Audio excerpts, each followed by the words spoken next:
हम लोग श्रीमद् भागवतम के तीसरे स्कंद के 26वें अध्याय के 62वें 62 श्लोक से शुरू करेंगे। और बात कहाँ खत्म हुई थी? बात यहाँ पे खत्म हुई थी। मनसस चंद्रमा जातो बुद्धिर बुद्धिगताम पति अहंकारस्तो विरुद्धस चित्तम चैत्यस्ततो भवत। मन से चंद्रमा उत्पन्न हुए, बुद्धि से बुद्धि के स्वामी गिरामपति अर्थात अब मुझे समझ में आया। देखिए, बुद्धि के अधिष्ठाता देवता हैं ब्रह्मा जी, लेकिन पति किसके हैं? जो हमने सुना है सरस्वती जी के पति हैं शायद ना, जो कि गिरा की देवी है, वाणी की देवी है। सरस्वती की वाक थी बेटी ना, ना ना ना वाक था, उनका नाम वाक था। कुछ कंफ्यूजन है कि उनकी पत्नी भी पत्नी है कि बेटी है, लेकिन इतना है कि वो उसके अधिष्ठाता, मतलब उस सेंस में बोल, इसलिए शायद गिरामपति बोले, शायद बोलो कि इस पर व्याख्या नहीं करी गई, लेकिन वाणी के देवता अग्नि है तो स्पष्ट है। गिरापति मतलब अब हम चलिए छोड़िए क्या विचार करना। हाँ है, मतलब ब्रह्मा जी हैं, ठीक है, खुद समझ आ रहा है। अहंकार सतो रुद्रस, अहंकार और उससे उनके अधिष्ठाता, हाँ उसके अधिष्ठाता देवता शिव जी पर प्रकट हुए, और चित्त प्रकट हुआ, और उससे चैत्य अर्थात चित्त में रहने वाले क्षेत्रज्ञ यानी भगवान विष्णु यानी भगवान वासुदेव प्रकट हुए। ये सब होने के बाद भी कुछ हुआ नहीं। अब यहां से श्लोक बोल रहे हैं, मेरे पीछे बोलिए। एता हि अभ्युत्थिता देवा नैवस्योत्थापने शकन्, एतेऽप्युत्थिता देवा नैवास्योत्थापने शकन्, पुनराविविशुः खानि तमुत्थापयितुं क्रमात्, पुनराविविशुः खानि तमुत्थापयितुं क्रमात्। एतेऽप्युत्थिता देवा नैवास्योत्थापने शकन्, एते हि अभ्युत्थिता देवा नैवास्योत्थापने शकन्, पुनराविविशुः खानि तमुत्थापयितुं क्रमात्, पुनराविविशुः खानि तमुत्थापयितुं क्रमात्। इस तरह जब देवता तथा विभिन्न इंद्रियों के अधिष्ठाता देव प्रकट हो चुके, तुम सबों ने अपने अपने उत्पत्ति स्थान को जगाना चाहा, मतलब इस विराट पुरुष को जगाना चाहे, उसकी इंद्रियों में प्रकट हुए ना ये सब। किंतु ऐसा न कर सकने के कारण वे विराट पुरुष को जगाने के उद्देश्य से उनके शरीर में एक एक करके पुनः प्रविष्ट हो गए। ये बड़ी अजीब सी बात है। प्रकट हुए हैं कहाँ? विराट पुरुष के शरीर में ही। अब ये फिर वहां प्रकट हुए, हमको कुछ समझ में नहीं आया इसका मतलब क्या है।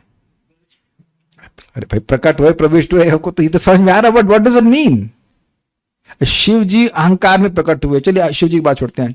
आंख में कौन प्रकट हुए थे? सूर्य। अब इन विराट पुरुष को जगाने के लिए फिर वो आंखों में प्रकट हुए, इसका सेंस हमको समझ में नहीं आ रहा। What does that mean? But जो भी उसका मतलब हो। एते अभ्युत्थिता, ये उत्पन्न हुए, कौन? ये देवता, ये देवता उत्पन्न हुए ही। देवता भी जब अस्य इस विराट पुरुष को उठाने में न एवं रंच मात्र भी नहीं अशकन समर्थ हो सके, तब तम उस विराट पुरुष को उत्थापयितुम उठाने के लिए क्रमशः पुनः खानी आविशु, फिर से विराट पुरुष के शरीर में के छिद्रों में प्रवेश कर गए। मतलब वही उन्हीं स्थानों पर जहां वो प्रकट हुए थे। क्रमशः का मतलब एक के बाद होगा, वो अभी अब देखिएगा भावार्थ दीपिका। अब ये श्लोक शुरू क्यों हो रहा है, ये बहुत अच्छे से समझाया गया है। अन्वय व्यतिरेक के द्वारा क्षेत्रज्ञ को पृथक करने के लिए एते इत्यादि 9 श्लोकों से फिर प्रवेश कहा गया है। ये क्या कह रहे हैं, पहले हम पूरा पढ़ेंगे, सब समझाएंगे आपको। क्षेत्रज्ञ कौन था? जीव और भगवान दोनों को कह सकते हैं, लेकिन यहां पर चैत्य मतलब क्षेत्रज्ञ मतलब भगवान वासुदेव, भगवान विष्णु। तो उन भगवान विष्णु को अन्य सभी देवताओं से अलग करने के लिए 9 श्लोक बोले जा रहे हैं। बेसिकली पॉइंट ये है कि विराट पुरुष में भगवान प्रकट हुए, चित्त में प्रकट हुए, लेकिन उसको उठाने के लिए नहीं प्रकट हुए। अभी तक प्रकट हुए हैं लेकिन उसको उठाने के लिए प्रकट नहीं हुए। तो अब सारे देवता हाथ लगा रहे हैं, आगे जा रहे हैं, प्रवेश करके उठ जाओ उठ जाओ। मान लीजिए कि विराट पुरुष कुंभकर्ण है तो सब लोग प्रयास करेंगे उठाने के, लेकिन नहीं उठेंगे। अंत में भगवान स्वयं जब प्रवेश करेंगे तब वो उठेंगे। तो एक बहुत सिंपल सी बात है। अन्वय का मतलब है कि कारण होगा तो कार्य होगा, दिस इज सिंपल। और उसके आगे ना लगा दीजिए, कारण नहीं होगा तो कार्य नहीं होगा। व्यतिरेक मतलब अपोजिट। समझ पा रहे हैं बात? अन्वय मतलब प्लस, मतलब पॉजिटिव स्टेटमेंट। कारण है तो कार्य है। If there is a cause there will be effect. ना बजेगा, हाँ ये सुना है ना, बांस रहेगा तो बांसुरी बजेगी, और बांस नहीं रहेगा, ना रहेगा बांस और न बजेगी बांसुरी। ये कितने लोगों ने नहीं सुना आज तक कभी? अभिषेक प्रभु आपने सुना ये, न रहेगा बांस न बजेगी बांसुरी। तो यानी कारण नहीं रहेगा तो कार्य भी नहीं रहेगा। तो कहने का अर्थ यह है कि कारण क्या है इस जगत को चलाने वाले? भगवान विष्णु हैं। वो जब तक प्रवेश नहीं करेंगे, वो प्रवेश करेंगे तो कार्य होगा, और वो प्रवेश नहीं करेंगे तो कार्य नहीं होगा। तो अब देख लेंगे सारे देवता आ गए लेकिन भगवान प्रवेश नहीं करे तो वो विराट पुरुष नहीं जागृत हुआ। फिर आप लास्ट उसके श्लोक में देखेंगे कि भगवान प्रवेश कर गए और विराट पुरुष जग गया। जब आप ये देख रहे हैं कि भगवान ने प्रवेश नहीं किया और देवताओं ने प्रवेश किया फिर भी जागृत नहीं हो रहा है, तो क्या हो रहा है? व्यतिरेक। भगवान नहीं है इसलिए जागृत नहीं हो रहा है। और अब जब लास्ट इसका श्लोक देखेंगे, मतलब इस सेक्शन का, नॉट इस चैप्टर का, तो भगवान प्रवेश कर जाएंगे तो विराट पुरुष जागृत हो जाएगा। तो यानी कारण है तो कार्य हो गया। तो अन्वय व्यतिरेक समझ में आ गया आपको? दूर दूर के शहरों में होने वाली शांति मुझे ये बोध करा रही कि ऊपर से गया सब कुछ।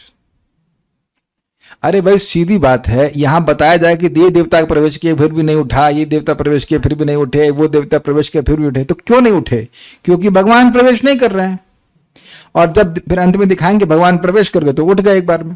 तो कहने का मतलब यह है कि भगवान की विलक्षणता अन्य देवताओं से दिखाई जा रही है। सुपीरियरिटी, विलक्षणता, कि एकदम भगवान अलग हैं। कोई ये ना सोच ले भाई, कोई सोच सकता है ना कि जैसे सारी इंद्रियों में अन्य देवता प्रकट हुए हैं तो भगवान भी प्रकट हुए, कोई दिक्कत नहीं है। लेकिन नहीं, दिक्कत है। अन्य देवता भी जो चला पा रहे हैं इंद्रियों को, वो भी भगवान की शक्ति से ही चला रहे हैं। ऐसा नहीं कि भगवान से अलग होकर चला रहे हैं। और भगवान अगर चाह लेंगे तो कोई देवता कुछ नहीं कर सकता। Is it okay? जैसे इस जगत के आप देखो, अपने आसपास कोई बल्ब है, एसी है, पंखा, सब चल रहे हैं, लेकिन पावर हाउस पर आश्रित है। पावर हाउस इनमें से किसी पर आश्रित नहीं है। क्लियर हो गया कि नहीं? तो पावर हाउस से अगर आप बिजली बंद कर देंगे तो भी सब चलने वाले नहीं है। क्लियर है? ठीक है। हाँ, माइक पूछिए, माइक कहां गया?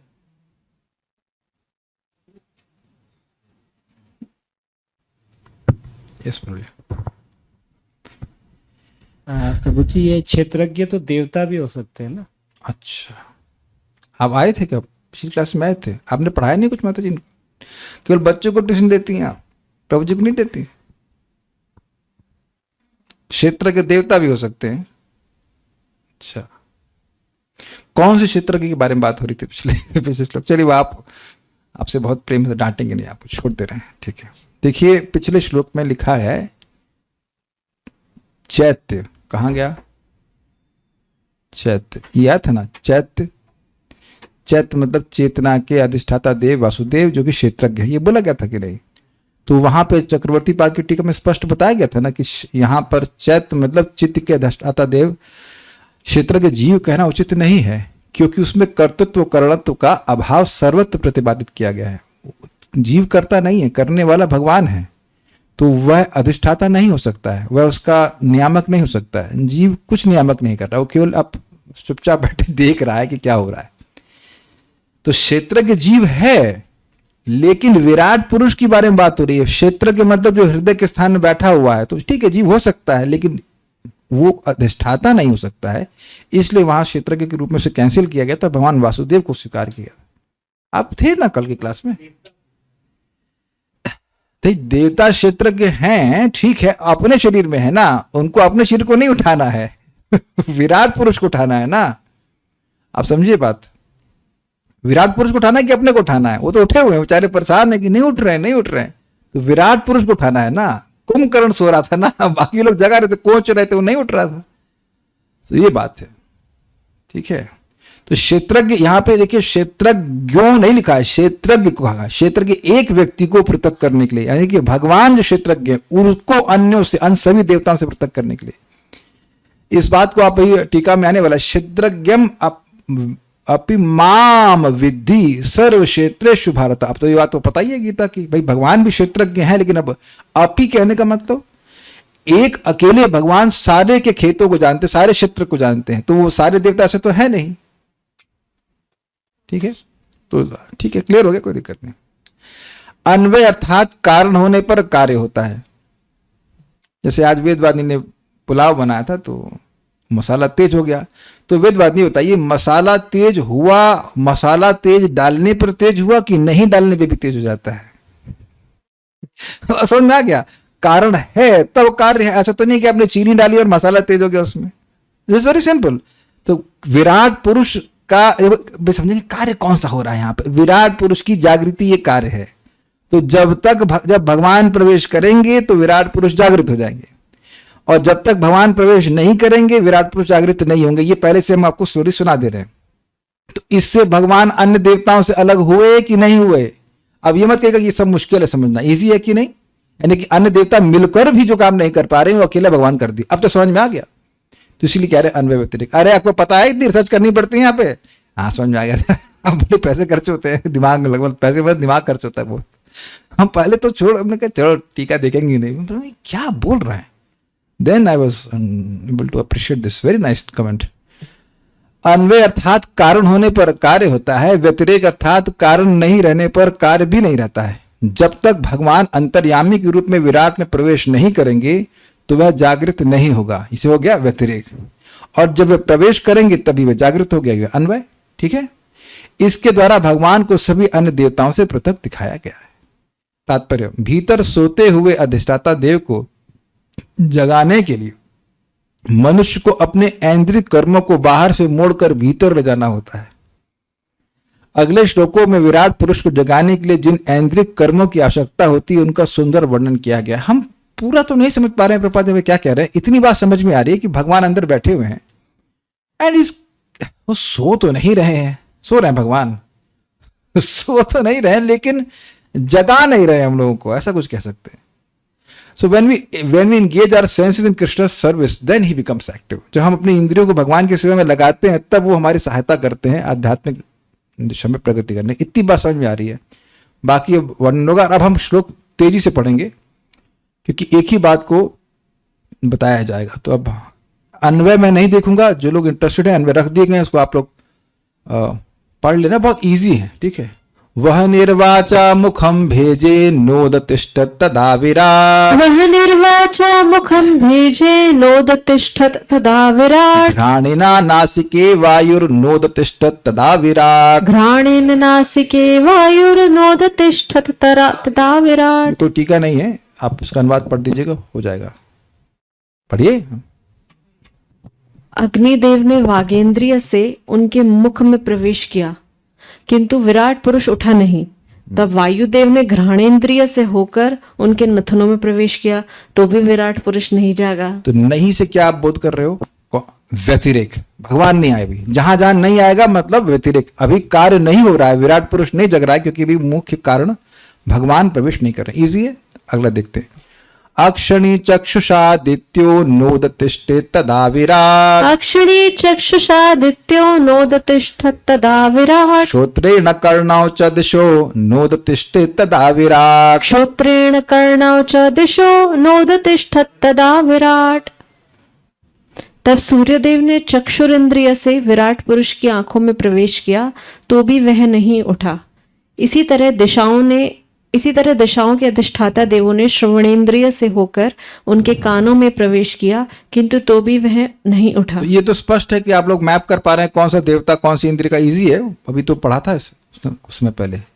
त्वचम रोमाभिरोषध्यो नोदतिष्ठत तदा विराट, त्वचम रोमाभिरोषध्यो नोदतिष्ठत तदा विराट, रेतसा शिशनमापस्तु नोदतिष्ठत तदा विराट, रेतसा शिश्नमापस्तु नोदतिष्ठत तदा विराट। त्वचा तथा जड़ी बूटियों के अधिष्ठाता देवों ने शरीर के रोमों से त्वचा में प्रवेश किया किंतु तो भी विराट पुरुष नहीं उठा। तब जल के अधिष्ठाता देव ने वीर्य के माध्यम से जननांग में प्रवेश किया किंतु विराट पुरुष नहीं जागा। गुदम मृत्युरपानेना नोदतिष्ठत्तदा विराट् गुदं मृत्युरपानेन नोदतिष्ठत्तदा विराट् तावेन्द्रौ बलेनैव नोदतिष्ठत्तदा विराट् हस्ताविन्द्रो बलेनैव नोदतिष्ठत्तदा विराट। मृत्युदेव ने अपान इंद्रिय से उनकी गुदा में प्रवेश किया, किंतु विराट पुरुष में कोई गति नहीं आई। तब इंद्रदेव ने हाथों में पकड़कर गिराने की शक्ति के हाथों में प्रवेश किया, किंतु इतने पर भी विराट पुरुष नहीं उठा। समझे ना, पकड़ने और गिराने की शक्ति हाथ में होती है, वो थी इसकी अध्यात्म, याद आ रहा होगा आपको। तो वो सब लग गई, लेकिन विराट पुरुष उठ नहीं रहे।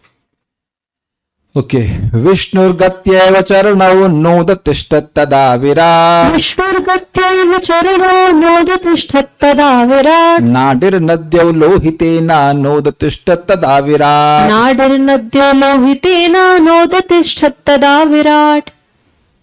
भगवान विष्णु ने गति की क्षमता के साथ उनके पांवों में प्रवेश किया, किंतु तब भी विराट पुरुष ने खड़े होने से इनकार कर दिया। तब नदियों ने वेरी इंटरेस्टिंग है कि इनकार भी नहीं की वो, कि मैं नहीं उठूंगा ये भी नहीं बोले। अरे सोने दो 5 मिनट और, नहीं अभी 5 मिनट्स और प्रभु जी, और नहीं, अभी ये कुछ नहीं बोले, इनकार कर दिया। मैं ये नहीं बोला कि मैं नहीं उठूंगा, जस्ट पढ़ा रहा हूँ। ये कहना करते इनकार करने का मतलब मैं सोचेगा कि वो मना कर रहा है, इट्स नॉट एक्टिव। हाँ, तब नदियों ने रक्त नाड़ियों तथा संचरण शक्ति के माध्यम से रक्त में प्रवेश किया, किंतु तो भी विराट पुरुष हिला डुला नहीं। किसी को दिक्कत नहीं हुई, कोई दिक्कत किसी को नहीं हुई। यहाँ पे हम आगे नहीं जाएंगे, देखें कि इसके अंदर ऑब्जर्वेशन पावर है। इस श्लोक में कुछ दिक्कत नहीं हुई आपको। विष्णु भगवान ये भगवान नहीं, ये देवता है। वाह, अब तो मैं आपके लिए सही में खाना बना पड़ा। अमेजिंग वेदवाद। यस, विष्णु, हम बात यही हो रही है कि भगवान विष्णु को अन्य से अलग करने के लिए ये सब बातें बोल रहे हैं। तो विष्णु जब प्रवेश कर गए पांव में, तब काहे नहीं खड़े हुए ये? तो आपको अब याद आ रहा हो कि क्यों कहा गया था, जब हरि बोला गया था चरण वाले में, तो देवता है जो कि भगवान विष्णु के द्वारा आवेशित है, न कि वह भगवान है। यद्यपि यहां लिखा है भगवान विष्णु और वहां भी हरि लिखा था, लेकिन अगर आपको याद हो, चक्रवर्ती पाद ने स्पष्ट कहा है कि जो चरण में प्रवेश करने वाले देवता जिनको हरि कहा जा रहा है, वो भगवान विष्णु के द्वारा शक्ति प्रदत्त देवता है। इसे आवेश कहते हैं, एनर्जी दी गई है भगवान को उनके द्वारा, न कि साक्षात भगवान विष्णु है। इसलिए अभी भी वही पॉइंट चल रहा है कि वो देवता प्रवेश किए, न कि भगवान विष्णु साक्षात प्रवेश किए। ठीक है, very good, very good. Okay, शुत्रभ्याम उदर सिंधुर नोदतिष्ठत् तदा विराट् शुत्रभ्याम उदर सिंधुर नोदतिष्ठत् तदा विराट हृदयं मनसा चंद्रो नोदतिष्ठत् तदा विराट् हृदयं मनसा चंद्रो नोदतिष्ठत् तदा विराट। सागर ने भूख तथा प्यास के सहित उसके पेट में प्रवेश किया, किंतु तो भी विराट पुरुष ने उठने से इनकार कर ये दिया। अद्भुत है। अरे भूख प्यास तो यहाँ किसी को बैठने नहीं देती, विराट पुरुष को प्रभावित नहीं कर रही है। भूख लगने पे भी नहीं जग रहे हैं भाई, क्या बात है। आगे पढ़िए। चंद्रदेव ने मन के साथ उसके हृदय में प्रवेश किया, किंतु विराट पुरुष को जगाया न जा सका। अब देखिए, आप जान रहे हैं कि अधिभूत कौन रहेगा? हृदय, ओनली वन। उसमें अलग अलग लोग जाएंगे। सी, बुद्ध्या ब्रह्मापि हृदयं नोदतिष्ठत् तदा विराट् बुद्ध्या ब्रह्मापि हृदयं नोदतिष्ठत् तदा विराट अभिमत्या हृदयं नोदतिष्ठत् तदा विराट् रुद्रोभिमत्या हृदयं नोदतिष्ठत् तदा विराट। ब्रह्मा भी बुद्धि के साथ उसके हृदय में प्रविष्ट हुए, किंतु तब भी विराट पुरुष उठने के लिए राजी न हुआ। रुद्र ने भी अहंकार समेत उसके हृदय में प्रवेश किया, किंतु तो भी वह टस से मस न हुआ। अब आ गया, यहां तक व्यतिरिक चल गया। अब अन्वय देखिए। चित्तेन हृदयं चैत्य, बोलिए। चित्तेन हृदयं चैत्यः क्षेत्रज्ञः प्राविशद यदा क्षेत्रज्ञः प्राविशद यदा विराट तदैव पुरुषः विराट तदैव पुरुषः सलिलात् उदतिष्ठत सलिलाद् उदतिष्ठत। चित्तेन हृदयं चैत्य क्षेत्रज्ञः प्राविशद यदा चित्तेन हृदयं चैत्यः क्षेत्रज्ञः प्राविशद यदा विराट तदैव पुरुषः सलिलात् उदतिष्ठत। विराट तदैव पुरुषः सलिलाद् उदतिष्ठत। बोलिए। चित्तेन हृदयं चैत्यः क्षेत्रज्ञः प्राविशति यदा चित्तेन हृदयं चैत्यः क्षेत्रज्ञः प्राविशद यदा विराट तदैव पुरुषः सलिलाद् उत्तिष्ठत। विराट तदैव पुरुषः सलिलाद उदतिष्ठत। किंतु जब चेतना का अधिष्ठाता अंतःकरण का नियामक तर्क के साथ हृदय में प्रविष्ट हुआ तो उसी क्षण विराट पुरुष कारणार्णव से उठ खड़ा हुआ। कारणार्णव मतलब कारण सागर से। यदा किंतु जब चैत्य चित्त में रहने वाले चेतना के अधिष्ठाता देव भगवान वासुदेव क्षेत्रज्ञ क्षेत्र को जानने वाला वाले होना चाहिए परम जानने वाले परमात्मा ने हृदयम चित्ते न प्राविशत हृदय में चित्त सहित प्रवेश किया। चित्त सहित मतलब वही प्रभाव तर्क मतलब बेसिकली वो ग्रहण शक्ति चित्त से सब कुछ काम होता है। तदा एवं उसी समय ही विराट पुरुष सलिलात उदतिष्ठ था। विराट पुरुष प्रलय काल के जल से उठकर खड़ा हो गया। अन्वैदिज्ञ भगवान ने प्रवेश किया कारण आ गए तो अब विराट पुरुष उठ कार्य क्या था? विराट पुरुष का खड़ा उठ के खड़ा हो जागृत हो जाना वह हो गया। इजी है, ठीक है। सारार्थ दर्शनी वैसे अगर आप सिंपल मतलब बिना टीका के भी पढ़ रहे होते और इसको पढ़ रहे होते तब भी आपको समझ में आ जाता कि भगवान जब तक प्रवेश नहीं करेंगे तब तक कुछ नहीं हुआ। तो भगवान की विलक्षणता आपको एक सिंपल एक नॉर्मल रीडिंग से भी समझ में आ जाती। अगर आप कभी किसी व्यक्ति ने इसको पहले पढ़ा है कभी तो इट इज मेक सेंस। अब और क्लियरली समझ में आ रही। सारा दर्शनी चैत्य कहने से वासुदेव वे ही क्षेत्रज्ञ अर्थात अंतर्यामी है। तो यहां क्षेत्र का क्या अर्थ हुआ राजेश प्रभु? यहां पर क्षेत्र का क्या अर्थ है? अंतर्यामी। जीवात्मा अंतर्यामी नहीं है, क्योंकि श्री गीता में 10.3 में कहा गया, ये गलत है रेफरेंस ना, 10.3 है, it can not be 10.3, it should be 13.3। हाँ ये त्रुटि हो गई मेरे से, एक बार देख लीजिएगा। 13.3 है, 10.3 नहीं। क्षेत्रज्ञम चा अपि माम विद्धि, मुझको भी क्षेत्रज्ञ जानो। मुझको भी मतलब जीवात्मा है क्षेत्रज्ञ, लेकिन भगवान मुख्य क्षेत्रज्ञ हैं। अर्थात हे भारत तुम मुझे समस्त क्षेत्रों में स्थित क्षेत्र के रूप में जानो इत्यादि। यानी कि भगवान सब कुछ सभी के हृदय में रहने वाले अंतर्यामी है। अब यहां एक इंटरेस्टिंग बात कह रहे हैं, भाई ये क्या है 33 समझ नहीं आ रहा है। भगवान प्रवेश किए तभी जगे विराट पुरुष, ये समझ में नहीं आ रहा। तो एक दृष्टांत दे रहे हैं कि भाई देखो, जब कोई जीव सो रहा होता है, मनुष्य सो रहा होता है, तो अब उसकी प्राण, मन, इंद्रियां और बुद्धि क्या उसको जगा पाते हैं? क्यों भाई? इजी है कि नहीं? हमारा प्राण जगा पाते हैं? नहीं तो सांस लेते रहते हैं। कोई व्यक्ति प्राणों से जगता है? गौरव प्रभु आप प्राण से जगते हैं, आप तो जगते ही नहीं है। Is it not? जगते हैं सुबह नहीं। क्या करें, परमात्मा कोऑपरेट नहीं कर रहे, व्यतिरेक। भगवान कोऑपरेशन नहीं तो इफेक्ट नहीं हो रहा। क्या करें, भगवान शायद सो गया कर दे उनको नहीं पता। अरे डरो भैया, वर्ल्ड वॉर होने वाली है, भजन कर लो। एनीवेज, तो ये बताए कि कोई व्यक्ति है जिसके प्राण उसको सुबह उठाते हो? वरुण प्रभु बहुत डीप सर्च कर रहे हैं। आप कभी सोचे इस तरह से कि प्राण उठाते हैं? प्राण तो नहीं उठाते हैं। अच्छा, मोक्ष माते जी आपकी कौन सी इंद्रिय आपको उठाती है? इंद्रिय तो नहीं। अच्छा, अलार्म ना लगाओ तो इंद्रिय तो नहीं उठा रही है, ठीक है। अच्छा, हमेशा आप लोग अलार्म से उठते हैं ना? कभी कभी अलार्म से नहीं उठते। कई बार तो भी हुआ है बीच में, तो अलार्म मुझे सुनाई नहीं पड़ा और बाद में उठा तो कहा इसको ऑफ कौन किया?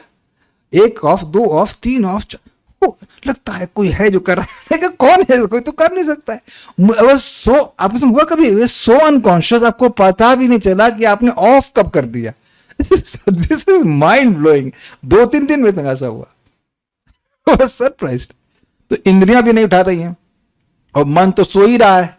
प्रसुप्तम शब्द मतलब स्वप्न भी खत्म है, तो अब उस समय मन भी नहीं उठा सकता और बुद्धि भी ऑफ है, तो यह सब चीज तो नहीं उठा सकती हैं। यानी कि इन सारे के अधिष्ठाता देवता भी नहीं उठा सकते, तो भगवान ही उठाते हैं, भगवान ही सुलाते हैं और भगवान ही उठाते हैं। तो विराट पुरुष का एक मॉडल हमारा शरीर है। भाई आप अभी तक विराट पुरुष को कैसे समझ रहे थे? जब श्लोक आ रहे थे अपने शरीर को देख के समझ रहे थे ना, आंख है, कान है, तो उसी बात को समझा रहे हैं सुखदेव गोस्वामी जी, सॉरी सुखदेव गोस्वामी नहीं, कौन बोल रहे हैं, मैत्रेय मुनि नहीं, कपिल देव, बहुत सारे सभी लोग बोल रहे हैं लेकिन यहाँ पे कपिल देव बोल रहे हैं ओरिजिनली। तो कपिल देव बोल रहे हैं कि भाई देखो, जैसे जो व्यक्ति खूब सो रहा होता है गहरी नींद में, उसे कौन उठाता है? भगवान उठाते हैं। उसी प्रकार से विराट पुरुष को भगवान ने उठाया, क्या कठिनाई है? आगे समझ में? तो इस श्लोक बोल रहे हैं, यथा प्रसुप्तम पुरुषम प्राणेन्द्रिय मनोधियः यथा प्रसुप्तं पुरुषं प्राणेन्द्रिय मनोधियः भवन्ति विना येना नोत्थापयितुमोजसा भवन्ति विना येन नोत्थापयितुमोजसा यथा प्रसुप्तम पुरुषम प्राणेन्द्रिय मनोधियः यथा प्रसुप्तं पुरुषं प्राणेन्द्रिय मनोधियः भवन्ति विना येना नोत्थापयितुमोजसा। भवन्ति विना येन नोत्थापयितुमोजसा। बोलिए, यथा प्रसुप्तं पुरुषं प्राणेन्द्रिय मनोधियः यथा प्रसुप्तम पुरुषम प्राणेन्द्रिय मनोधियः प्रभवन्ति विना येन नोत्थापयितुमोजसा। भवन्ति विना येना नोत्थापयितुमोजसा।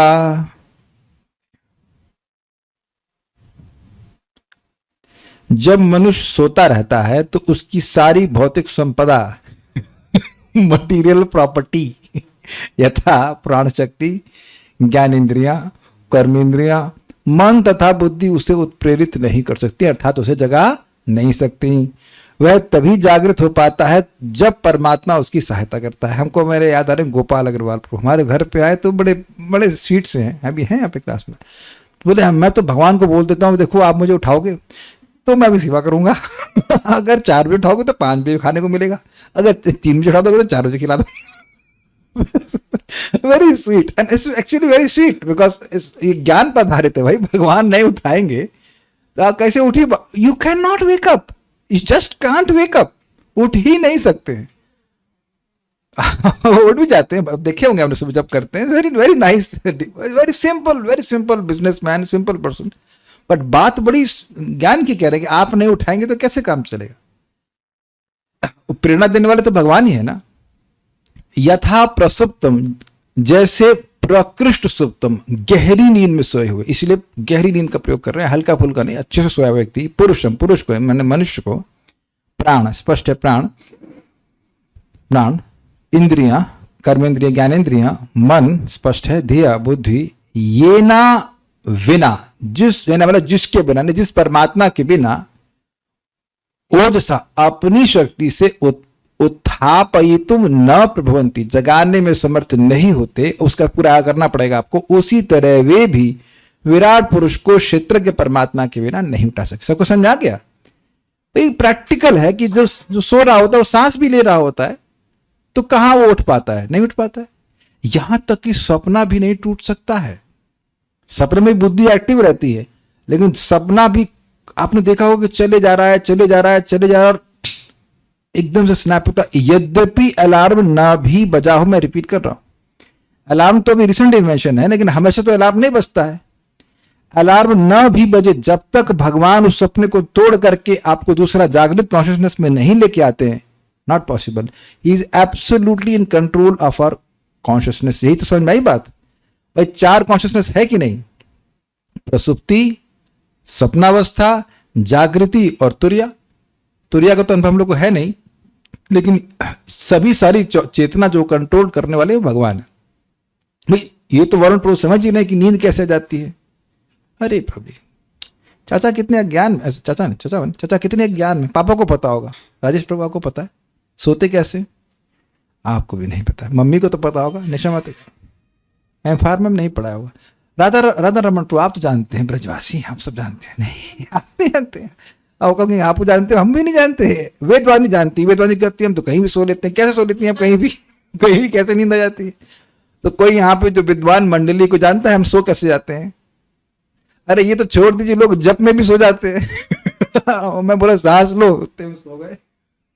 हम तो ये देखते हैं, कभी कभी हम कुछ बोल रहे होते हैं, फिर उसमें भी सो जाते हैं लोग। अरे चलो जप में सो रहे अलग बात है, लेकिन कुछ बोला जा रहा है वो तो सुनो, उस जगने के लिए बोल रहे हैं, उसमें भी सो जाते हैं। क्या तो यानी दिख रहा है कि नींद अपने कंट्रोल में है नहीं ना। तो एक वक्त बोल रहे भगवान सुलाते हैं जप में। हाँ भाई, अब ज्यादा जप कर लेंगे तो आप जल्दी नहीं आ जाएंगे गोलोक में। वो फ्लैट बनवा रहे उससे पहले पहुंच गए तो वेट नहीं करना पड़ेगा आपको। अभी फ्लैट बनने में टाइम लग रहा है ना। भगवान सुना देते हैं। वाह वाह वाह, ये बहुत अच्छा प्रवचन देंगे आप लोग। भगवान सुनाते हैं जप में।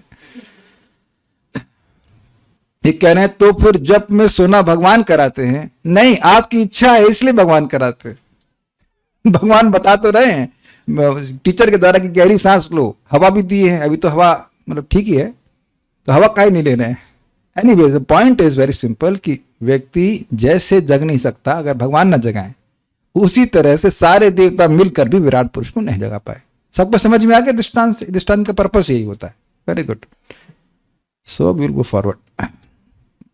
सारार्थ दर्शनी समष्टि विराट देह, समष्टि में टोटल विराट देह के उत्थापन विषय में, उठाने के विषय में व्यष्टि देह का दृष्टांत दे रहे हैं। इस जगत में जो इंडिविजुअल देह देख रहे हैं उसका दृष्टांत देकर के समझा रहे हैं। ये ना जिनके द्वारा चित्त के अधिष्ठाता परमेश्वर के बिना निद्रित व्यक्ति को जैसे प्राण, इंद्रिय, मन और बुद्धि उठाने में समर्थ नहीं होते, उसी प्रकार जिस परमेश्वर के बिना अग्नि आदि देवगण भी समष्टि विराट को यानी कार्यक्षम करने में समर्थ नहीं हुए। देखिए, कार्यक्षम का मतलब ही has to become active to do certain things, तो वो सारी चीजें नहीं करने वाले। शरीर सृष्टि हो गई है, लेकिन जैसे व्यक्ति जागृत होता है तो बहुत कुछ कार्य करता है, ऐसे ही विराट पुरुष को एक्टिव करने में देवता समर्थ नहीं हो पाए। तात्पर्य, सांख्य दर्शन की व्याख्या यहां पर इस दृष्टिकोण से विस्तार से की गई है कि विराट पुरुष अर्थात श्री भगवान का विश्व रूप ही विभिन्न ज्ञानेंद्रियों एवं उनके अधिष्ठात्र देवों का उत्पत्ति केंद्र है। समझ में आ गया? तो बहुत ईजी है। अग्नि से फिर अग्नि नहीं, आंखें, आंखों से चक्षुरेंद्रिय, उसके अग्नि की उत्पत्ति हुई, ऐसे आपने पूरा क्रम से सुना था। ठीक है। विराट पुरुष एवं ज्ञानेंद्रियों के अधिष्ठात्र देवों का अथवा जीवों का संबंध इतना जटिल है कि केवल ज्ञानेंद्रियों के प्रयोग मात्र से उनके अधिष्ठात्र देवों, भले ही वे परस्पर संबंध हो, जगाया नहीं जा सकता। विराट पुरुष को जगाना या परमेश्वर को लौकिक कार्यों से संबद्ध करना संभव नहीं है। केवल भक्ति योग एवं वैराग्य से ही अखिल परमेश्वर से संबंध जोड़ा जा सकता है। ये लास्ट लाइन तो समझ में आ गई। ये क्या है समझ में नहीं आ रहा, फिर से पढ़ें। विराट पुरुष एवं ज्ञानेंद्रियों के अधिष्ठात्र देवों को का अथवा जीवों का संबंध ऐसा जटिल है कि केवल ज्ञानेंद्रियों के प्रयोग मात्र से उनके अधिष्ठात्र देवों, भले ही वे परस्पर संबंध जगाया नहीं जा सकता। हमें कुछ भी नहीं समझ में आया कि क्या कह रहे हैं प्रभुपाद जी यहाँ पे, किस उद्देश्य से कह रहे हैं। आप लोगों को समझ में आ रहा है? कुछ भक्ति योग तो समझ में आ रहा है। अब चलिए, हमको नहीं समझ में आ रहा कि इस कंटेक्स्ट में प्रभुपाद यहाँ पे क्या कह रहे हैं, बट चलिए अब एक बात यहाँ पे आ गई। ये तो सुन के क्या सीखा आपने? सांख्य योग पृथक बाला प्रवदंती न विपश्चितः एकमाप्यम स्थितम सम्यक उभयोर विन्दते फलम। सांख्य और भक्ति योग अलग अलग नहीं है। तो देखिए, सांख्य का चर्चा करते करते करते करते अब आप समझ गए कि भगवान ही सब कुछ चलाने वाले हैं। तो फिर क्या करेंगे हम लोग? अगर कोई ऐसा समझ गया कि वासुदेवम सर्वमिति, क्या आप आज के डिस्कशन से कुछ समझ पा रहे हैं कि वासुदेवम सर्वमिति, भगवान वासुदेव सब कुछ चलाने वाले हैं?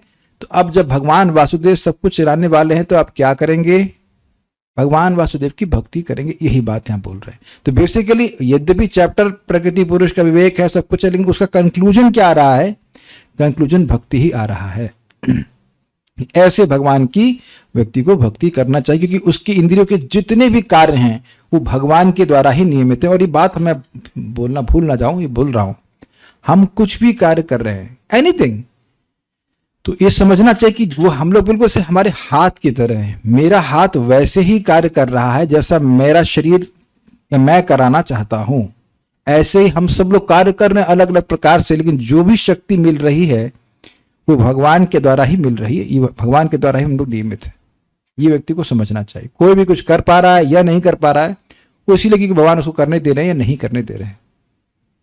इसीलिए आप देखेंगे, आप सभी लोग अनुभव कर रहे होंगे कि प्रारंभ में बातें समझ में नहीं आती हैं, because Krishna actually doesn't allow you to understand, actually because you are not qualified. लेकिन जैसे जैसे व्यक्ति भजन करता रहता है, भक्ति करता रहता है, शुद्ध हो जाता है, तो भगवान उसको समझने देते हैं। कितने लोग कोई अनुभव हुआ है जो किसी को नहीं हुआ। सब ऐसे ही मैं बोले जा रहा हूँ।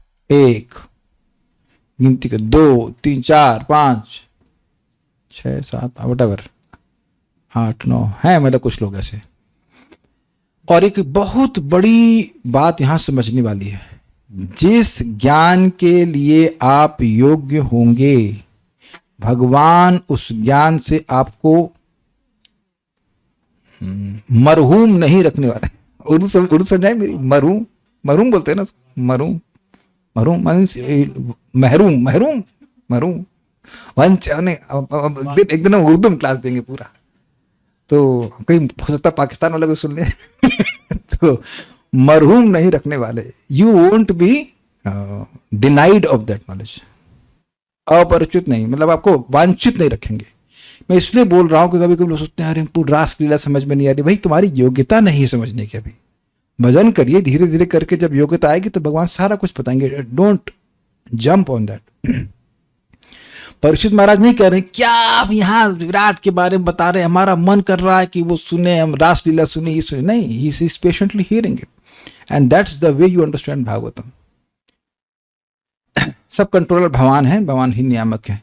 एक चीज आप कभी नोटिस नहीं करते हैं, मेरे भी प्रवचन में होता है और बहुत बड़े बड़े भक्तों के प्रवचन में भी होता है कि वो बोलना कुछ चाहते हैं और मुख से कुछ और निकल रहा होता है, और आप समझ जाते हो कि बोलना वो कुछ और चाहते हैं, उनके मुख से कुछ और निकल रहा है। उसी से समझ में आ जाना चाहिए कि भगवान नियमन करने वाले हैं। वो सोच रहे कुछ लेकिन मुख से कुछ और निकल रहा है। फिर उस थोड़े समय के बाद, with in a fraction of second, उस वक्ता को याद, अरे हम गलती बोल दिए, और ठीक है ये ऐसा था। तो हर व्यक्ति नियमित है। इसीलिए कभी कभी हमको कुछ लोग बोलते हैं आप ऐसा मत बोलिए, वैसा बोलिए। हमने कहा भाई आप व्यास आसन पे बैठकर हम कंट्रोल होकर थोड़ा, मतलब ऐसे तो ना अपने कंट्रोल में बोलते हैं। जो बात समझ में आ रही होती है वो धारा प्रवाह आती है, उसमें कुछ त्रुटि भी हो जाती है, दैट्स अ डिफरेंट थिंग। लेकिन आप ये नोटिस करेंगे कि महान महान प्रवचनकर्ता भी ऐसी गलती कर देते हैं। तो हर व्यक्ति भगवान के द्वारा कंट्रोल्ड है। ये डाइजेस्ट करना थोड़ा सा मुश्किल होता है, लेकिन डाइजेस्ट करना ही पड़ेगा। ईशस्त ही वशे लोको योशा दारू मय था। कभी कभी हम देखते हैं कुछ लोग बोल रहे होते हैं कि भाई सुबह आओ जप करो, उससे किसको फायदा होगा? उसी को होगा। लेकिन पता नहीं क्यों तो समझने में टाइम लगता है उसको। प्रभु जी मैं मायापुर चला गया, फिर मायापुर से पुरी चला गया था, फिर होली खेलने के लिए कोटा चला गया। उन्होंने कहा तुम भजन कब करोगे? अगले जन्म करो। नहीं इसी जन्म में करूंगा, इसी जन्म करूंगा। आ रहा हूँ प्रभु जी में, कल आ रहा हूं मैं। तो कभी कल आता ही नहीं है। It takes some time. But actually पता क्या होता है, हम सोचते हैं कि जो चीज हमको आसानी से समझ में आ रही है, सामने वाले की बुद्धि भी तो वैसे समझ रही होगी उसको, है ना? सबकी बराबर है कि नहीं? और आप ये बताइए कि क्या किसी की बुद्धि में प्रवेश कर सकते हैं आपकी वो क्या समझ रहा है? This is very interesting. कभी आपने सोचा इस तरह से कि आपको समझ में आ रहा है और आप ये सोच रहे हैं कि सामने, तो इतना इजी है कि सामने वाले को समझ में आ रहा है जीवन का उद्देश्य भगवान की प्राप्ति करना, इज इट नॉट? भगवान किसे, लेकिन उसको नहीं समझ में आ रहा। हर व्यक्ति को उतना ही समझ में आ रहा है जितना उसको भगवान समझने दे रहे हैं। तो प्रश्न होगा भगवान काहे को समझने दे रहे हैं और कुछ नहीं समझने दे रहे हैं? क्योंकि वो समझना नहीं चाहता है। This is very intricate points. तो चलिए अब हम लोग को समझ में आ रहा है तो हम लोग करने क्या वाले, हमें करना क्या है? वह भगवान कपिल देव कह रहे कि उन्हीं भगवान का तुम ध्यान करो। ये आखिरी श्लोक है इसका। हाँ मेरे पीछे बोलिए, बोलिए। तस्मिन् तस्मिन् प्रत्यगात्मानं धिया योग प्रवृत्तया, तस्मिन् प्रत्यगात्मानं धिया योग प्रवृत्तया, भक्त्या विरक्त्या ज्ञानेन विविच्यात्मनि चिन्तये, भक्त्या विरक्त्या ज्ञानेन विचिन्त्यात्मनि चिन्तये। तस्मिन् प्रत्यगात्मानं धिया योग प्रवृत्तया, तस्मिन् प्रत्यगात्मानं धिया योग प्रवृत्तया, भक्त्या विरक्त्या ज्ञानेन विविच्यात्मनि चिन्तयेत्, भक्त्या विरक्त्या ज्ञानेन विविच्यात्मनि चिन्तयेत्।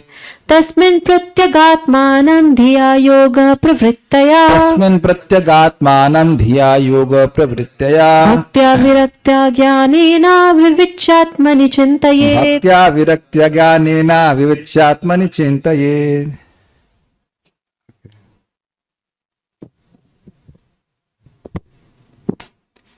अतः मनुष्य को, अतः समझ में आ गया, अतः का पॉइंट समझ में आ गया, सब कुछ करने वाले भगवान हैं, उनके बिना कुछ नहीं होगा।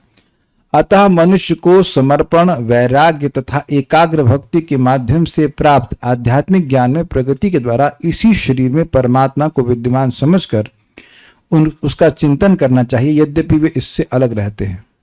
देखते हैं भक्तिया, इस प्रकार सर्वप्रथम ईश्वर की भक्ति से की होना चाहिए, भक्ति से विरक्तिया, और उसके उपरांत अन्यत्र विरक्ति से। भाई ये क्या हो रहा है, भगवान की भक्ति करते हैं तो भगवान से अलग अन्यत्र जो कुछ भी है उससे विरक्ति हो जाती है कि भगवान तो चिन्मय है, बाकी सिर्फ जड़ है।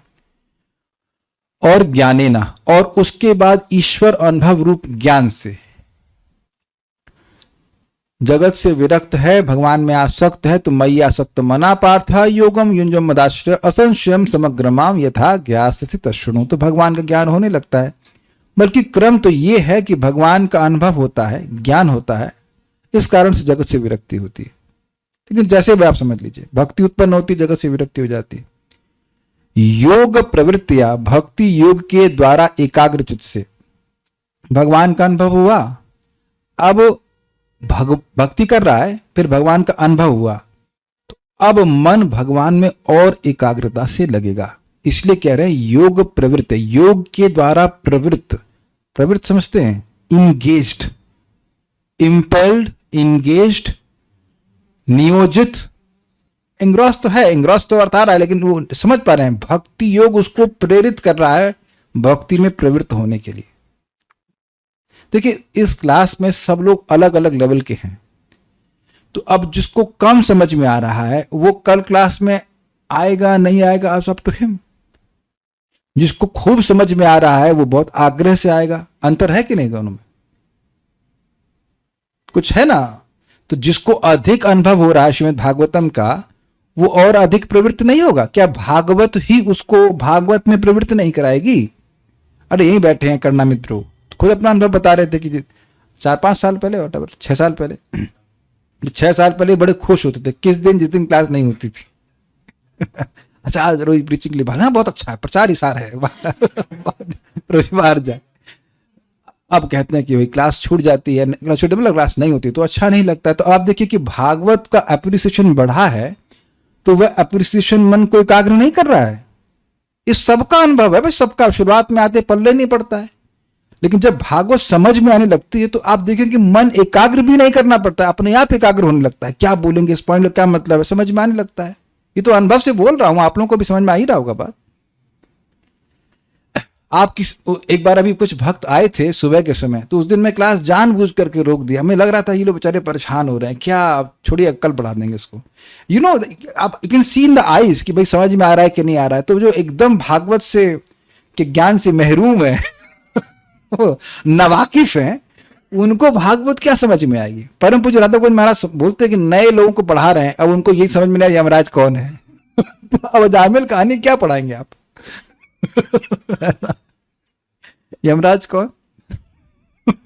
तो नए लोगों को हर फ्रेज समझाओ, यमराज कौन, जामिल कौन, ये वो। तो आप देखिए यहाँ पर हम मान रहे हैं कि इस्कॉन के भक्त हैं, तो आप लोग को बहुत सारी बात बोल देता हूँ, देखो अजामिल, जैसे आप लोग अजामिल चाचा जी का नाम हो, आप अजामिल के बारे में जानते हो, इज इट नॉट?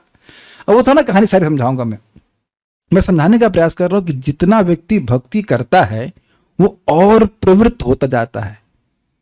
आप लोग को बहुत सिंपल लग रहा है, लेकिन बहुत से वक्त हम यहाँ देख रहे हैं वो एकदम स्थिर हो गए कि सुबह उठना ही है, देयर इज कोई विकल्प ही नहीं कि सुबह उठना है कि नहीं उठना है। तो ये भक्ति ही प्रवृत्त कर रही है व्यक्ति को, और अधिक प्रवृत्त कर रही है। यही बात बोल रहे हैं कि भक्ति करी, उसे विरक्ति आई, भगवान का अनुभव हुआ, तो अब भक्ति उसको और एकाग्र कर रही है, वो और जगह चीजों से डिस्टर्ब नहीं हो रहा है। ये बात बोल रहे हैं। तो भक्ति योग के द्वारा एकाग्र से धिया, जो ज्ञान उत्पन्न होता है। देखिए अद्भुत अर्थ लिया गया, धिया मतलब बुद्धि होती है, लेकिन यहां धिया का अर्थ है ज्ञान, जो अवेयरनेस है। उससे अस्मिन आत्मनि, इस अपने शुद्ध मन में स्थित, या आत्मा का मतलब देह, जो देह में भगवान स्थित है, उसमें स्थित भगवान को, तम उस प्रत्यगात्मानम, स्वयं प्रकाश भगवत स्वरूप परमात्मा को। ये क्या मतलब है? भगवान को कोई नहीं दिखा सकता है, भगवान स्वयं अपने आप को प्रकाशित करते हैं। जब भगवान की भक्ति व्यक्ति करता है तो स्वयं भगवान अपने आप को हृदय में प्रकाशित कर देते हैं। जैसे मैंने आपको एग्जाम्पल दिया था कि कुछ थोड़ी सी बुद्धि लगाने लग जाएंगे तो समझ में आने लग जाए कि भगवान इस कार्य के लिए हमको प्रेरित कर रहे हैं, ये अच्छा कार्य हम कर रहे हैं, भगवान हमको प्रेरित कर रहे हैं। यार ये भी देखे होंगे कभी कोई रोग था, कोई परेशानी थी तो भगवान ने प्रेरित किया, जब देखो ये दवा खा लो, उस डॉक्टर के पास चले जाओ। यू कैन डायरेक्टली सी कि भगवान हमारी सहायता कर रहे हैं। अगर हम भजन में बढ़ना चाहते हैं आगे तो भगवान हमारी सहायता कर रहे हैं। लेकिन जो एकदम जड़ बुद्धि वाले लोग हैं वो नहीं मानेंगे। जैसे हमारी दादी जी तब तो बेचारी मर गई, वो हमको मुंह पे बोली हम मानते हैं कि कृष्ण भगवान है लेकिन हम पूजा दुर्गा जी की ही करेंगे। अब अब क्या करेंगे आप बताइए, माथा फोड़ेंगे?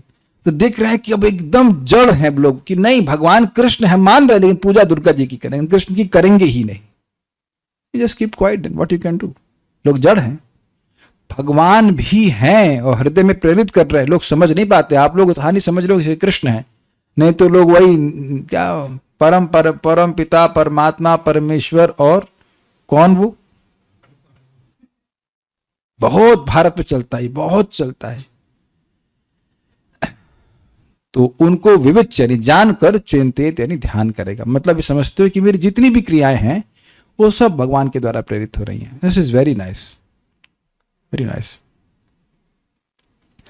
पता नहीं कितने भक्त इस बात को अनुभव कर पा रहे हैं कि जो साधना आप सोच रहे थे कि आप कर ही नहीं पाएंगे वो आप कर पा रहे हैं इन दिस लाइफ इटसेल्फ। ये कौन कर रहा है? भगवान करा रहे हैं कि नहीं? देखिए एक बात आप समझ लीजिएगा, जब भगवान आपको हमको विषयों से विमुख करने लग जाए ना, वो वास्तविक कृपा उनकी है। When we become disentangled, जितना भगवान हमको इस प्रकार से उधर घुमा रहे हैं, अपनी भोगों से घुमाकर अपनी तरफ मोड़ रहे हैं, उतना आप समझ लीजिए भगवान की कृपा आप पर हो रही है। And that you don't have to explain to anyone, खुद अपने आप अनुभव होता है। अब देखिए कुछ हम लोग की मति भागवत में लग रही तो भगवान की कृपा ही है ना, नहीं तो कितने बड़े बड़े लोग हैं जिनको हिज एक्सीलेंसी कहा जाता है। आप समझते हैं मेरी बात? दुनिया के किसी दूसरे प्रेसिडेंट को हिज एक्सीलेंसी बोलते हैं, तो उनसे पूछो उसमें एक्सीलेंट क्या है उनमें बताइए। किसी भी देश के प्रेसिडेंट में एक्सीलेंट क्या है? What is he excelling? Is he even better than an animal? क्या वो एक जानवर से भी श्रेष्ठ है? आहार निद्रा भय मैथुन, और क्या वो खाते हैं अनमेंशनेबल थिंग्स? फिर भी लोग बोल रहे हैं एक्सीलेंसी एक्सीलेंट। उन्हें बोल देने से क्या एक्सीलेंट हो जाएगा? एक्सीलेंट वो व्यक्ति है जो श्रीमद् भागवतम को समझ रहा है, जो सुनना चाहता है और ऐसी चीज में प्रवृत्त करा रहे हैं भगवान। ही तो अद्भुत भगवान की कृपा है। ओके, भावार्थ दीपिका। पहले परमेश्वर की भक्ति करे और परमात्मा से भिन्न वस्तुओं से विरक्त हो जाए, वो हो भी जाता है, मतलब जो जड़ पदार्थ हैं। उसके पश्चात चित्त की एकाग्रता रूपी योग के द्वारा उत्पन्न जो ज्ञान है, उसके द्वारा परमात्मा स्वरूप क्षेत्रज्ञ को इस कार्य कारण समूह रूप शरीर में पृथक करके चिंतन करना चाहिए। ये समझ में आए बात? पहली चीज भगवान की भक्ति करे, नाम जप करे, भगवान के बारे में सुने, ठीक है, ओके। उसके बाद अब भगवान से अलग वस्तुओं से वह विरक्त हो जाए, मतलब जो भोग आदि की सामग्री है उससे वो नहीं, इसमें इंटरेस्ट नहीं ले, ठीक है। सेकेंड पॉइंट, अब आप ये देख पा रहे हैं कि भोगों की सामग्रियों में जाने से चित्त विभक्त हो जाता है। सबको दिखाना पड़ेगा कि समझ में आ गया? आइसक्रीम चाहिए, थोड़ा सा 10% आइसक्रीम चला गया, फिर गुलाब जामुन चाहिए, फिर बिरयानी चाहिए, और ये चाहिए, और रोटी और पकौड़ा। हम तो खाली खाने की बात कर रहे हैं। उसके बाद मकान चाहिए, दुकान चाहिए। भगवान कहाँ है इसमें? कुछ समझ में आ रहा है? What is that? भोग ऐश्वर्य प्रसक्ता नाम तया अपरहित चेतसाम व्यवसायत्मिका बुद्धिर समाधाव न विधीयते। और एक और श्लोक था ना, बहुशाखा, कैसा श्लोक था वो? व्यवसायत्मिका बुद्धिर एक ह कुरुनंदना बहुशाखा ही अनंताश्च बुद्धयो व्यवसायी नाम। जिनका व्यवसायत्मक बुद्धि होती, निश्चयात्मक बुद्धि होती कि भाई मुझे भगवान की भक्ति करनी है, उनकी कितने बुद्धि होती? एक ही प्रकार की होती, भाई भगवान के भजन करना है। लेकिन जिनको भजन नहीं करना है तो अब उनकी बुद्धि कैसी है? अव्यवसायी। जिनको भजन की बुद्धि नहीं है, निश्चयात्मक बुद्धि नहीं, तो अनंत प्रकार की बुद्धि, बहुशाखा, एक एक शाखा। आइसक्रीम खानी है, कौन सी आइसक्रीम खानी है? बटर स्कॉच खानी है कि और कौन सी तरह की? वो शाखा बनाते जाइए। घूमने जाना है, कहाँ घूमने जाना है? दार्जिलिंग जाना है कि यहाँ जाना है कि स्विट्जरलैंड जाना है कि? So you understand this point कि अगर वो इच्छा ही नहीं है तो वो सब शाखा बनेगी ही नहीं। क्या ये समझ में आ रहा है बात? तो ये मैं समझाने का प्रयास कर रहा हूं कि जो चित्त जब भगवान से विमुख होता है तो बहु शाखा हो जाता है। आपने देखा लोगों को कैसे वो फोन चलाते रहते हैं, उसे वे भी शायद थंब की एक्सरसाइज करते होंगे ना, एक नहीं पसंद, दो न, तो अब देख रहे चित्त फैलता जा रहा है, फैलता, ये देख लो, वो देख लो, वो देख लो, नहीं, उसमें संतुष्ट नहीं होता। तो कह रहे हैं भगवान की भक्ति करी तो भोगों से विरक्त हो गए। तो चित्त को जो फैलाने वाले विषय थे वो नष्ट हो गए आपके कि नहीं हो गए? क्या लैंग्वेज समझ पा रहे हैं? फिर समझा रहा हूं, भक्ति करी तो अब आपको विषयों से विरक्ति हो गई, और विषयों से विरक्ति हो गई तो चित्त अपने आप एकाग्र हो गया भगवान। आप देखिए कुछ लोग जब करते हैं, कुछ लोग अपना जब शाम के लिए छोड़ते हैं, अच्छा होता होगा शायद, तो आप देखेंगे, मैं भगवान को देखा फोन चला रहे हैं ओपन नहीं, पब्लिक में, कम से कम रूम के अंदर तो करो, हरे कृष्ण कृष्ण कृष्ण हरे हरे राम, तो अब वो चित्त उसी में फंसा हुआ है, तो मन कैसे भगवान में एकाग्र होगा? ये तो सबने अनुभव किया है, इस प्रकार से लोग करते हैं। तो ये समझ में आ गया कि चित्त, क्योंकि जगत से विरक्ति हो गई तो अब चित्त में वो सब चीजें नहीं आती, तो चित्त एकाग्र हो गया, और अब मन एकाग्र हुआ है, तब वो भगवान का ध्यान मन में कर सकता है। इजी है कि नहीं? और बैठे ध्यान करने बैठे तो मतलब वो कहाँ, अरे वो शेयर्स में ये हो गया, बम गिर जाएगा, ये बहुत सारी बातें लोगों के मन में चलती रहती हैं, तो वो सब नहीं हो सकता।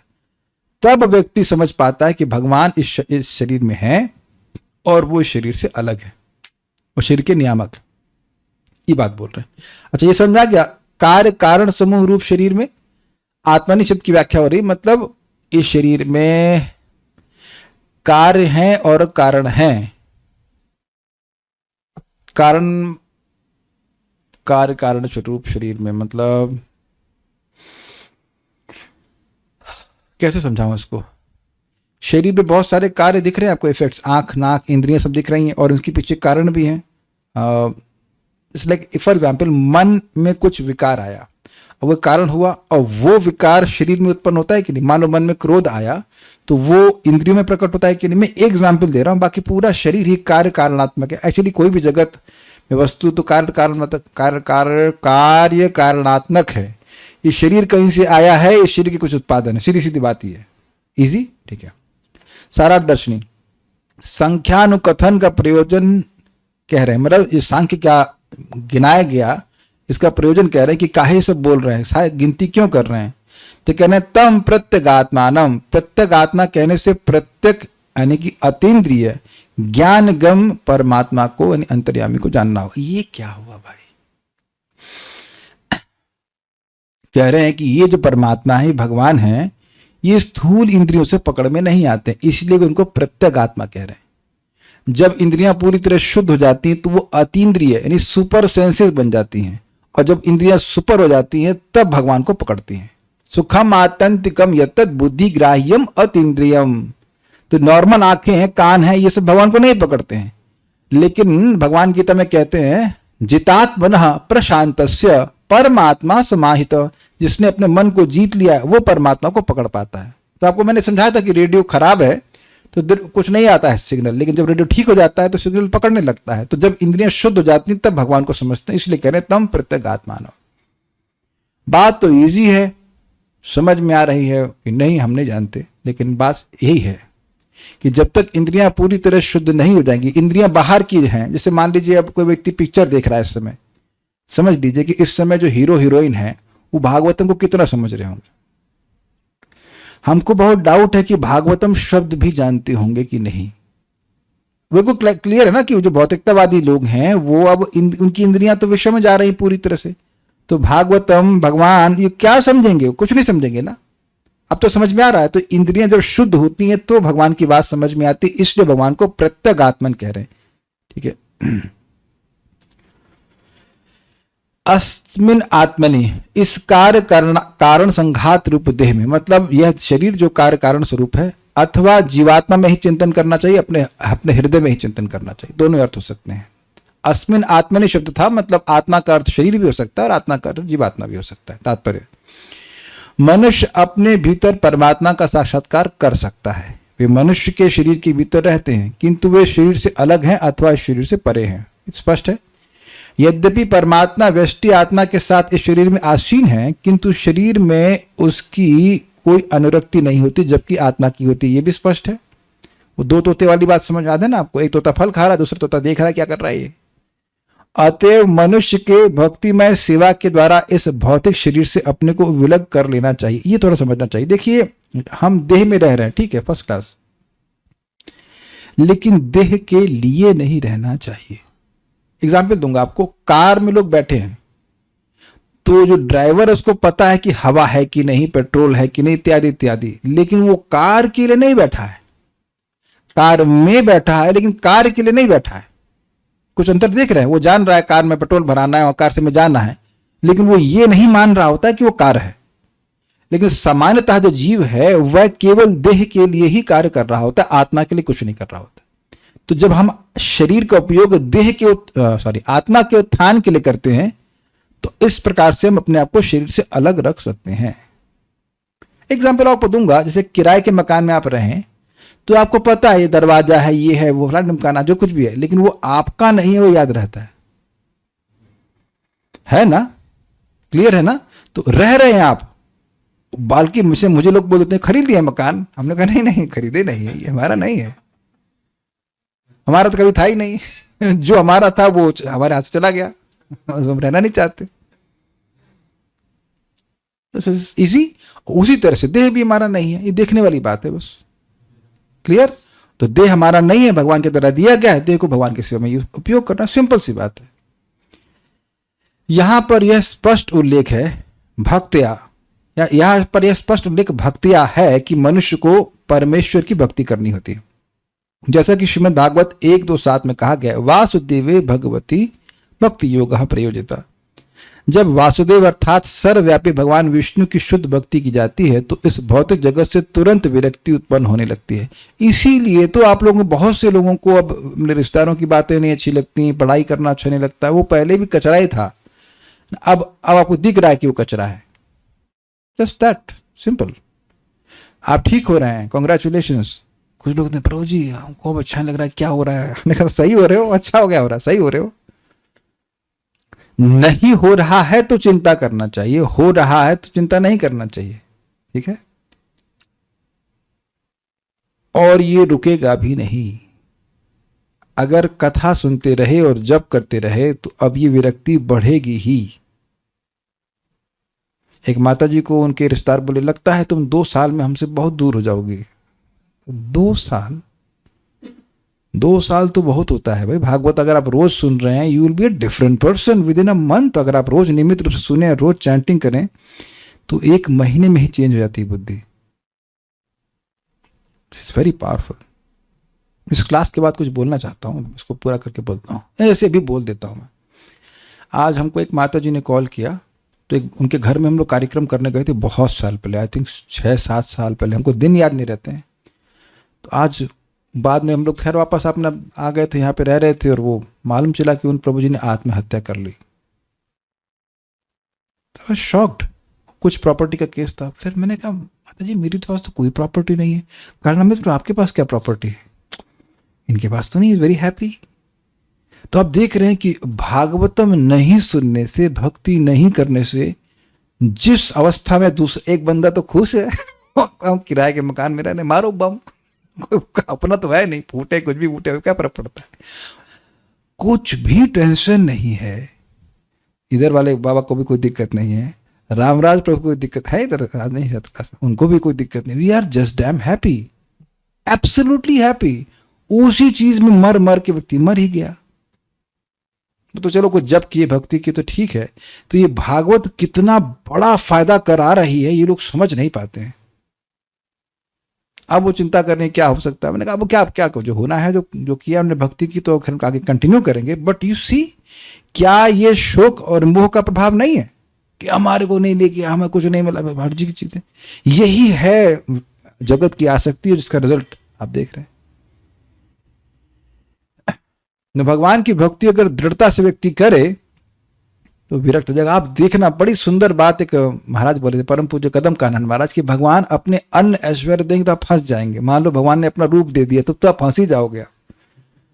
अरे धन दे दिया तो फंसेंगे, लेकिन भगवान ने अपना वैराग्य ऐश्वर्य दिया तो आप बड़े खुश हो जाएंगे। और देते ही हैं भक्तों को। क्या ठीक है भाई, दुनिया में जो बवाल चल रहा है उस अवैराग्य की वजह से ही है, कोई कठिनाई तो नहीं ना स्वीकार करने में, हमारा ये है हमारा ये है, तुम तो सब लेके आए थे ना, and there people fighting over this. तो भक्ति करने से अपने आप व्यक्ति को लगता है कि भाई, लगता है क्या वो अनुभव होता है कुछ है ही नहीं काम की चीज, और सुख भी तो नहीं दे रही है, सुख भी तो नहीं दे रहा है वस्तुएं। सांख्य का उद्देश्य मनुष्य को भौतिक कलमश से विलग करना। कैसे कलमश अलग होगा भाई, तुम हो ही नहीं, वो तुम हो ही नहीं, तुम वो देह हो ही नहीं। जब अच्छे से सुनेगा, ये जो एलिमेंट्स गिनती उसमें आप है ही नहीं, आप लाइन में खड़े ही नहीं है। पृथ्वी जल वायु अग्नि आकाश काउंटिंग हो रही तो कहीं आए आप, कहीं थे ही नहीं, आपको सीट ही नहीं दी गई है। भौतिक तत्व आप है ही नहीं भाई, तो कैसे उसमें आसक्त हो सकते हैं बताइए। और अब प्यूरिफिकेशन भी हृदय का हो रहा है। श्री भगवान की भक्ति करने मात्र से इस उद्देश्य की प्राप्ति हो जाती है। मतलब पॉइंट क्या है कि अगर मान लो कोई सांख्य न भी समझ पाए लेकिन भगवान की भक्ति करता है तो उसका हृदय पवित्र हो जाएगा, ये बात बोल रहा है। जब मनुष्य भौतिक संपत्ति की आसक्ति से विरक्त हो जाता है तो वह अपना मन परमात्मा में केंद्रित कर सकता है। ये अभी मैंने समझा दिया ना, अब ये करना है वो करना है, यहां जाना है और उसकी शादी में जाना है, ये काम करना है, तो कहां तुम्हारा मन तो बट गया। तो जब एकदम विरक्त हो गया उन सब चीजों से, स्वाभाविक रूप से उसका मन आसक्त हो जाएगा भगवान में। इजी था समझने में, ठीक है। जब तक मन इस संसार की ओर भटकता रहता है तब तक मन तथा बुद्धि को श्री भगवान या उनके अंश रूप अर्थात परमात्मा में केंद्रित कर पाना असंभव होता है। ये मैंने पहले भी समझाया है। क्लास में व्यक्ति बैठा है, ओ अरे यार बिजनेस में ये हो गया वो हो गया, उसका पूरा बिजनेस चलता रहता है एक्सेप्ट क्लास, है कि नहीं। ये देखा गया है, सबका अनुभव भी हो कि मन अगर डिस्टर्ब है तो वो क्लास वास में कभी मन लगता होता नहीं, ये काम करना है वो काम करना है, ये सब। इसीलिए तो लोग भूल भी जाते हैं बात क्लास की। देखिए एक बात आपको समझना हो, ये सारी बातें दुनिया का चाहे कोई व्यक्ति ना समझ पाए, हमें उससे मतलब भी नहीं है, हमें अपने लिए समझना है। वी आर, देखिए कुछ समय के बाद ये शरीर छोड़ना है, अब पता नहीं कौन सी देह में जाना है। Is better to be detach from beginning itself. जब से समझ में आने लग जाए तब से विरक्ति होना शुरू हो जाए, क्योंकि देखिए मृत्यु किसी का वेट नहीं कर रही, किसी का नहीं, ना उम्र का, ना आश्रम का, ना रेस्पेक्ट का, ना कुछ भी नहीं, सब कुछ समाप्त कर देगी। तो ये दृष्टि होनी चाहिए कि हो सकता है कि आज मेरा आखिरी दिन है। Then what is the value of इतना सारी चीज इकट्ठा करने का, क्या मतलब है। कुछ समझ रहे हैं ना बात। It helps to focus on the lord. अरे कुछ नहीं तो कम से कम मॉर्निंग मॉन्क तो बनना चाहिए ना। सुबह उठ करके साधु बन जाइए, भजन करिए, समझ रहे हैं ना, उसका फिर कूद जाइए नदी में भौतिक जगत के लिए, फिर भी थोड़े समय के लिए फिर कम से कम उठना चाहिए। दूसरे शब्दों में, जब तक मनुष्य भौतिक संसार से विरक्त नहीं हो जाता तब तक वह अपने मन तथा शक्ति को परमेश्वर में नहीं लगा पाता। भौतिक जगत से विरक्त हो जाने के बाद मनुष्य सचमुच परम सत्य का दिव्य ज्ञान प्राप्त कर सकता है। ये हमारा समझाते भी है कि भागवत ना अभी मैनेजमेंट करने वाले लोग समझ नहीं पाते। कारण क्या है, मन में चलता रहता है, ये है वो है, अंदर सारी खिचड़ी पकती रहती है। इट इज ये अनुभव किया गया है कि अब जब अलग अलग अर्थ बोले जाएंगे, श्रीमद् भागवतम के डिस्कशन किया जाएगा कि शब्द के कई अर्थ बोले जाएंगे, तो कुछ लोग तो, कुछ भक्तों को चिढ़ जाएंगे इसकी, क्या जरूरत है इतना अंडर पढ़ने की। तो उनसे बोलो कि महाप्रभु ने 61 तरह से क्या जरूरत थी उनको एक्सप्लेन करने की। श्रीमद् भागवतम के एक श्लोक को आत्म रामश्च मुनियो निर्ग्रंथ पेरुक्रमे कुर्वन्ते हेतु किम भक्ति मिथ्यम भूत गुणो हरि। हो ये रहा है कि बुद्धि को लगाई हुई है भौतिक विषयों में, वहां उसकी क्या कहते हैं बाल की खाल निकाल। उस आदमी ने हमसे ये कहा, कहता उसने ये था लेकिन कहना वो ये चाहता था। अब बताइए, उतना दिमाग वहां लगा रहा है, वहां विविक्षा को एनालिसिस कर रहा है, तब नहीं लग रहा है। आपको याद हो तो महाराज डांट लगाए थे, द्वितीय स्कंद का जो चतुश्लोक की भागवत हमें उसकी क्लास दे रहे थे रामकृष्ण प्रभु के घर में। उसके बाद स्टूडेंट्स को डांट लगा रहे थे कि कुछ पढ़ते भी हो, उसके बाद कुछ पढ़ने से धारणा होती है ना कि तो बस ऐसे पढ़ सुन लिया और उसके बाद सब झड़ जाता है, खत्म हो जाती है बात। इस रिकॉर्डेड देयर, हमारा डांट लगाए थे वहां पे। कुछ पढ़ना चाहिए, नहीं तो वही सब सुन, भागवत सुना, उसके बाद फिर वही सब चर्चा में मन लगा रहेगा, उसको इंपॉर्टेंट मान रहे हैं तब ना।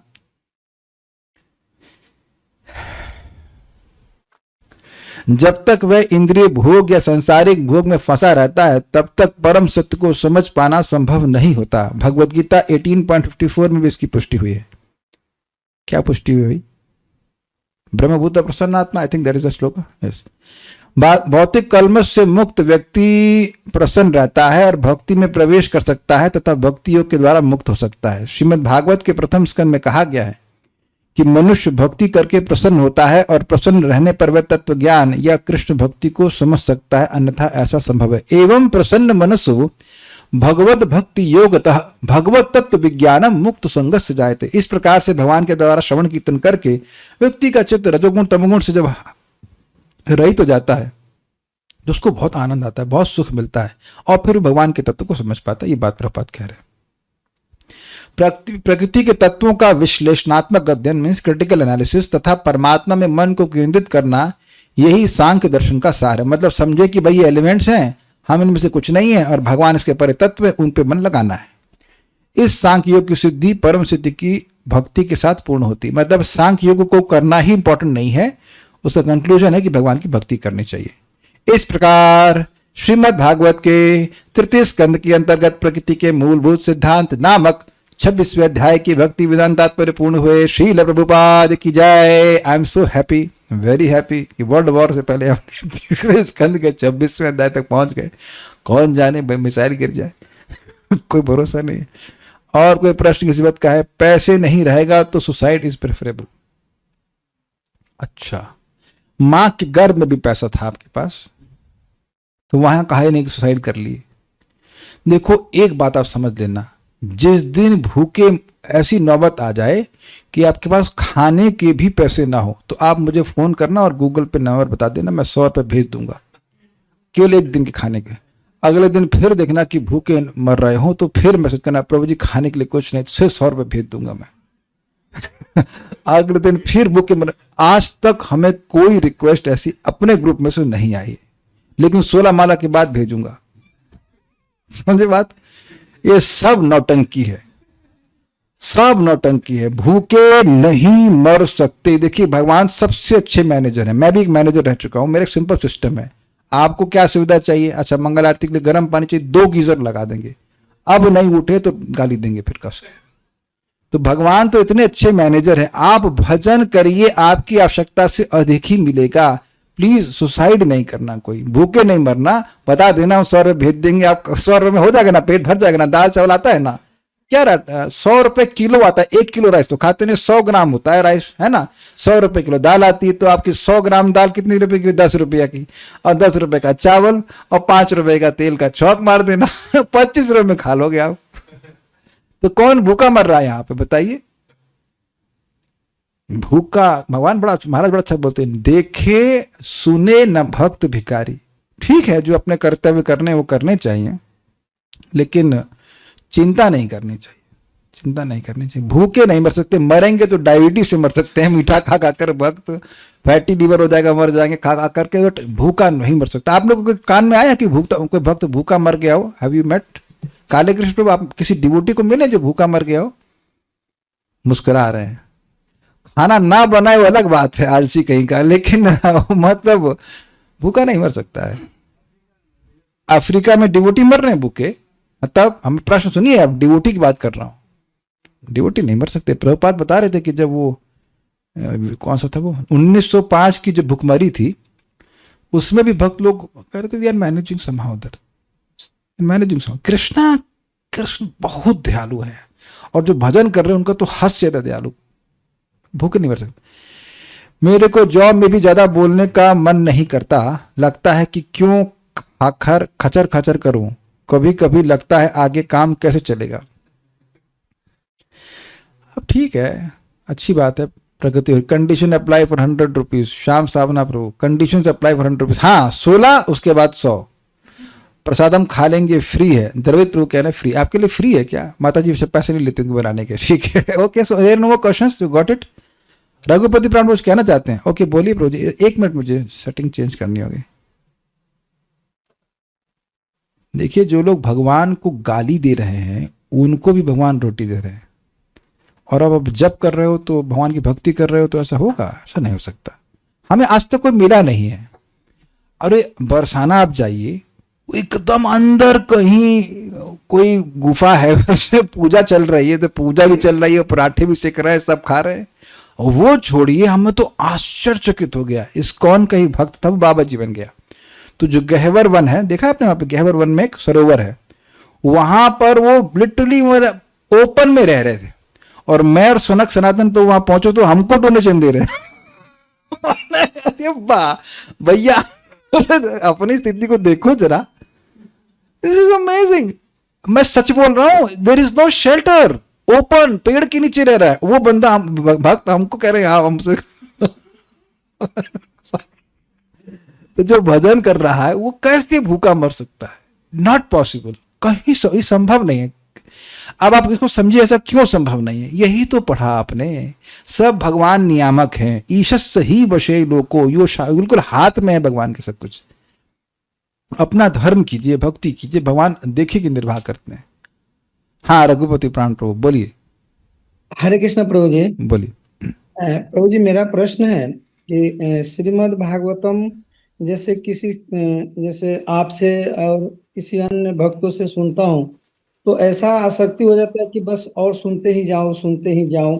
और कभी कभी क्लास जब नहीं अटेंड कर पाते हैं तो एक छटपटाहट सा हो जाता है कि यार, क्योंकि हमारा काम अलग अलग है, शिफ्ट ड्यूटी है। तो प्रभु ऐसा होता है कि छटपटाहट होने लगता है कि मैं आज क्लास क्यों नहीं जो मैं सुन पाया, ये मेरा दुर्भाग्य है। और यही श्रीमद् भागवतम किसी अन्य भक्त से सुनता हूँ तो ऐसा कभी कभी मुझे लगता है कि मैं यहाँ से उठ के ही भाग जाऊं, मैं सुनूं नहीं। तो इसमें मेरा क्या त्रुटि है प्रभु? देखिए एक बहुत सिंपल सी बात है, त्रुटि आपकी नहीं है। प्रश्न समझे, प्रश्न यह है कि वो प्रवचन सुनते हैं, यहाँ आते हैं तो आपको अच्छा लगता है, कोई और भक्त बोलते हैं तो अच्छा नहीं लगता। देखिए बात बहुत सिंपल है, इट इज भागवतम तो है ही, it has to do with the presentation. देखिए एक हमने बहुत सिंपल शिक्षा ग्रहण करी है। एक व्यक्ति बोल रहे थे, भक्त बोल रहे थे, शंकराचार्य जी को कोट कर रहे थे, प्रवचनम मीन्स अध्यापनम। आप केमिस्ट्री की क्लास में फिजिक्स पढ़ने नहीं जाते हो, तो देखिए कठिनाई क्या होती है कि जब प्रवचन हो रहा होता है तो सामने वाले को समझ में नहीं आता कि बोलना क्या है, तो अब वो टॉपिक से वो ऑफ चला जाता है। अभी मान लीजिए मैं यहाँ पर रुक्मणी जी के विवाह के बारे में बात करने लग जाऊं, आप लोग रुक्मणी कहाँ आए ये तो माता देवी होती हैं, हाउ कम रुक्मणी कम। या फिर मैं किताब के वितरण की महिमा के बोलने लग जाऊं, भाई किताब की वितरण की महिमा है but that is not a topic here. अगर आप बुक डिस्ट्रीब्यूशन के बारे में बात करना चाहते हो तो वो बात करो। तो होता क्या है कि लोग अध्ययन करते नहीं भागवतम का, तो फिर पढ़ाएंगे भी इसी तरह से। तो इसलिए आपको, अब दूसरों को तो हम चेंज नहीं कर सकते हैं, अपने लेवल पे अगर आप कभी क्लास दीजिए तो आप ऐसे क्लास दीजिए कि टॉपिक से सट के चलिए। हमें इसमें दो उदाहरण हमारे जीवन में प्रैक्टिकल हम देखा, परम पूज्य राधा गोविंद महाराज, परम पूज्य वृंदावन चंद्र महाराज। परम पूज्य वृंदावन चंद्र महाराज कोई कहानी भी सुनाएंगे तो वो उसको समझाने के लिए सुनाते हैं। अगर आप बहुत ध्यान से उस बात को सुन रहे हैं, वो is very nice teacher, extremely nice teacher. सुंदर सुंदर दृष्टांत बताएंगे, वो विचार करके आते हैं इसको कैसे समझाना है, स्टूडेंट को क्या बात समझ में नहीं आएगी, वेरी नाइसली एक्सप्लेन। और महाराज के तो खैर वो दुख है, महाराज बीमार क्यों हो गए, तो अभी 14 साल में कितना कुछ हम सुन लेते महाराज से।